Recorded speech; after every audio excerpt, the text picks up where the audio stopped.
Section 3.3 will discuss solving right triangles. And the one thing that we have to be very careful with when solving right triangles is to first make sure we have enough information. And we always need to know first that we have a right angle here at C. And again, remember that that right angle is always opposite the hypotenuse. That angle A is opposite side A, and the angle B is opposite side B. So, like I said, for these, we always need to make sure that we have two pieces of information given.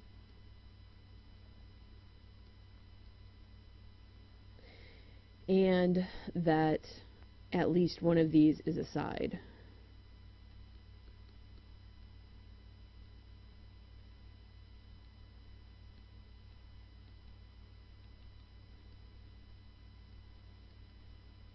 And this is in addition to the fact that we know it is a right triangle. We can use our trig ratios and the Pythagorean theorem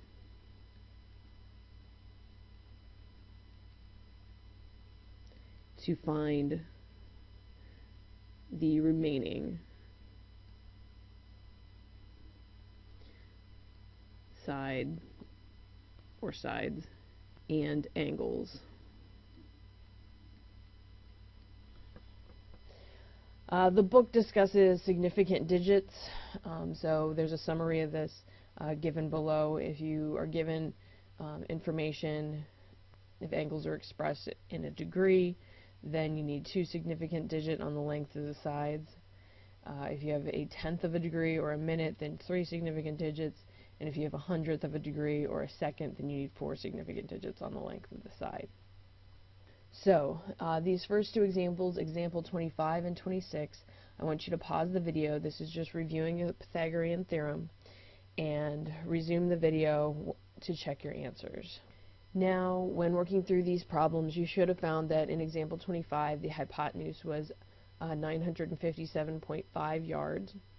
And for those that didn't take Tech Math 1, the line above the zeros in both these problems just mean to indicate that the zero should be counted as a significant digit. For example 26, in this case, we had 2 decimal places, so our answer will also have 2 decimal places or 3 significant digits, and we end up with 7.48 inches as our side B. Again, C, the hypotenuse always has to be the largest side, which it is for both of these cases. Now we move on to figuring out how to solve an actual triangle. So we're going to use some of the information that we've already been given, and we are also going to use the trig ratios that we learned in the last section. In this case, it's usually good to go in and actually write the information given on the triangle just to see everything and where it fits in. So we have A is 12.4 yards, B is 7.70 yards. We need to find C, and we need to find the 2 angles. So like I said, we need 2 pieces of information other than the fact that it is a right triangle, and at least one has to be a side. In this case, we were given 2 sides. So typically most people will try to find the third side first using the Pythagorean theorem. So again, C is going to be the square root of 12.4 squared plus 7.7 squared, which comes out to be the square root of 213.05. And we'll make sure that square root goes over the whole thing. And then when we take the square root of this, we end up with approximately 14.6 yards. And in this case, all answers have our 3 significant digits that we started off with. Now, to find the angles, we're going to go to the trig ratios. Real quick, I'm going to write in that value, that 14.6 that we just found, and I'm going to put it in a different color just to signify which pieces were given and which were found. The next thing we want to do is find the angles, and it doesn't matter which one we find first, but we're going to go to the trig ratios to do this. I'm going to look for sine A first, just because alphabetically it comes first, and this would be 12.4 divided by our 14.6 that we just found. One thing to keep in mind is a lot of times it is better to use given information, so it's possible you actually might want to use the tangent of A, because then you'd have the opposite of over adjacent with given information instead of the 14.6 which was calculated, which will introduce some error in the next calculation because we rounded. But in this case, I'm just going to use sine in this case, and again, remember sine is opposite over hypotenuse. So then we find that sine A is just that ratio, that 12.4 divided by 14.6 is 0.8493, and I like to take this out at least 4 decimal places. I'm going to show you something in the calculator as well to use that second answer to make sure that you use as many decimal places as possible. And then A inverse, to get rid of sine, we said. And then to find A, we said to get rid of sine, to find the angle, we take sine inverse of this 0.8493. And again, if we had wanted to actually put this in the calculator, again, we would have done the 12.4 divided by the 14.6, and we've got that 0.8493. And then we again make sure to check your mode to make sure that you're in degree mode. And then you are going to hit second, and then to get sine inverse, and then I'm going to hit second and answer so that I can use that previous decimal. And when I hit enter here, I see that I get 58.1 degrees.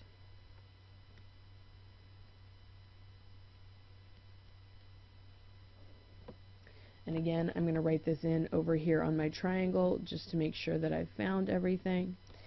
And the last thing I need to do is to find B. B is rather easy. Because we know that A and B have to add up to 90 degrees, we can say that B is going to be 90 minus that 58.1 that we just found, and we end up with 31.9.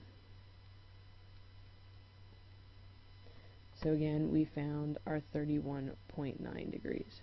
And again, it's good to make sure that we write down all of the given information and all of the found information so that we make sure that we have everything and we are done. One quick check real quickly is to make sure that in this case the hypotenuse is still the longest side, and that the smallest angle, the 31.9 here, is opposite the smallest side, 7.7 yards. So we're going to try another example here, and then I'm going to have you try one on your own. In this case, we're given a side, the hypotenuse C, as 7.300 inches, so we have 4 significant digits there, and A is given as 49.35 degrees. We need to find sides A and B and then angle B. And angle B is the easiest thing to find first because it's just going to be 90 minus the given angle, 49.35. So anytime we have that case, typically it's just easiest to find the other angle. So in this case, we end up with angle B as 40.65 degrees. And so we can again fill that in up here. And I'm going to draw a line here so we can kind of keep our work separate. Now we can find the sides, and this is where we have to be careful. We're going to go to our trig ratios here. We can't use the Pythagorean theorem just yet because we only have the hypotenuse given.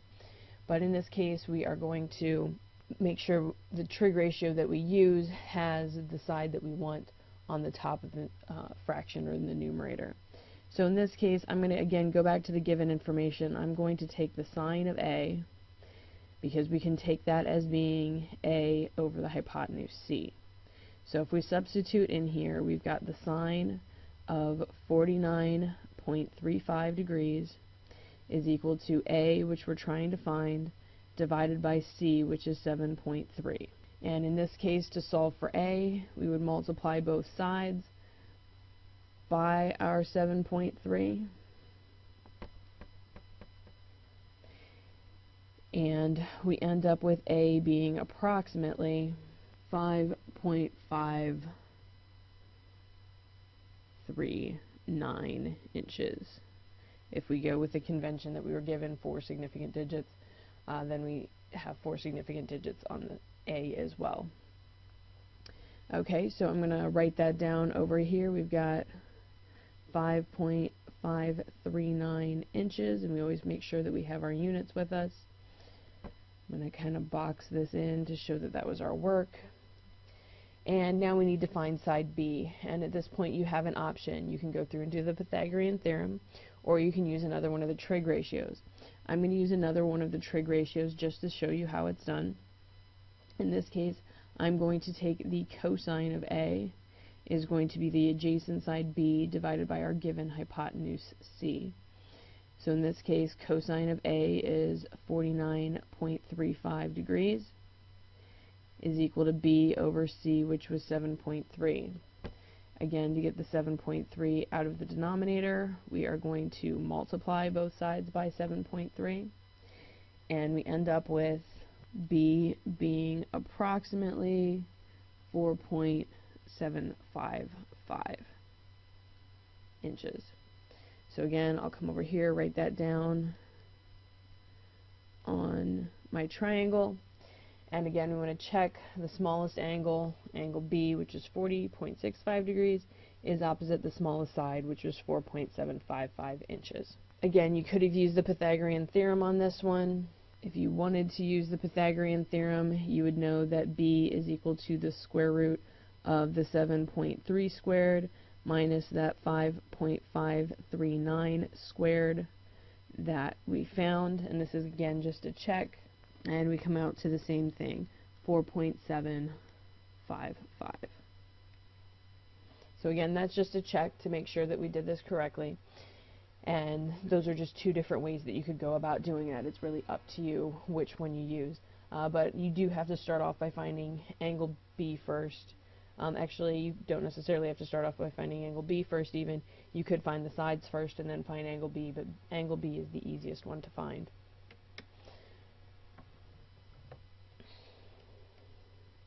So I want you to pause the video at this point and try example 29.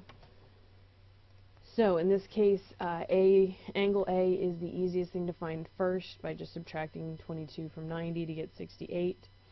I use tangent of 22 degrees because in this case, like I said, I like to keep the part that I'm looking for in the numerator so that I don't have to worry about cross multiplying and simplifying. It just makes life a lot easier.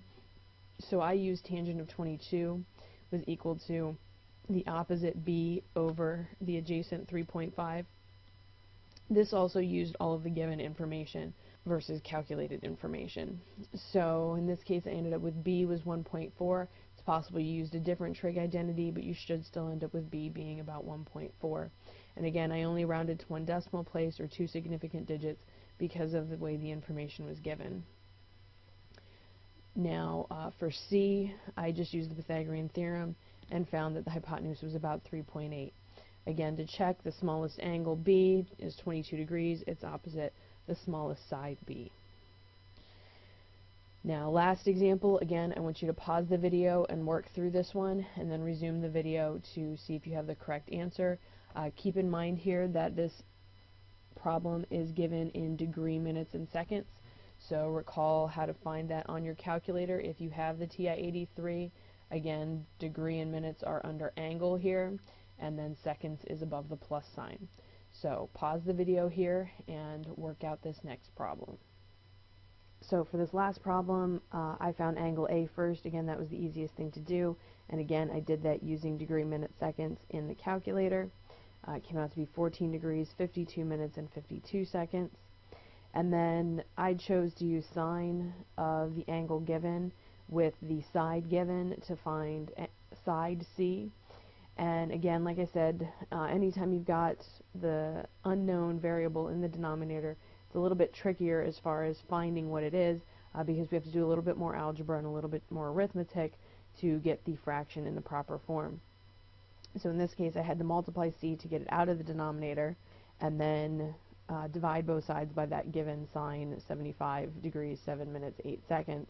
And so we end up with C being 55.6 divided by the sine of 75 degrees, 7 minutes, 8 seconds. And we end up with C being approximately 57.53 kilometers. Lastly, I used the Pythagorean theorem to find A, which came out to be approximately 14.78 kilometers. And as you can see here, the smallest angle again is A, which is 14 degrees, 52 minutes, 52 seconds. It's opposite the smallest side, A, which is 14.78 kilometers. So this concludes the video for 3.3. Please go online now and complete your homework. The next video will discuss applications of right triangles.